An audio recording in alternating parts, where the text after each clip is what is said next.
Drejtuesja politike e diasporës në PD, Josefina Topalli, shprehet besim plot se diaspora do jap një goditje të fortë ke qeverisjes së Edi Ramës, duke qenë edhe arsyeja e largimit të tyre nga Shqipëria. Diaspora do bëj rotacionin e madh.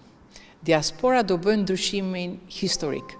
Në fakt në një akt të thellë drejtësie ndaj vetes dhe ndaj kombit të tyre. Shqiptarët po votojnë masivisht, ato me sa duket nga mesazhet që ato çojnë çdo ditë, erdhi zarfi, po votojmë kundër regjimit që në fakt i përjashtoi dhe i dëboi, dhe kjo është gjëja më e bukur sepse realisht jo thjesht ne kemi quajtur viti i diasporës, po ndodh që diaspora të bëj një ndryshim të jashtëzakonshëm në Shqipëri. Topalli ndan disa shqetësime për të cilat i bën thirrje Komisioni Qendror të Zgjedhjeve të reagojë dhe të kërkojë zbatimin e marrëveshjes së firmosur me DHL-n. Duhet të shpreh edhe disa kërkesa dhe ankesa që kam nga shqiptarë që jetojnë jashtë Shqipërisë, të cilëve ka ardhur zarfi nga DHL-ja, kanë votuar, por DHL-ja nuk ka shkuar për t'i marrë zarfin. Unë shfrytëzoj rastin për t'i bërë thirrje që të bëjnë një sakrificë të fundit, që të gjejnë zyrën më të afërt të DHL-s dhe të shkojnë të votojnë.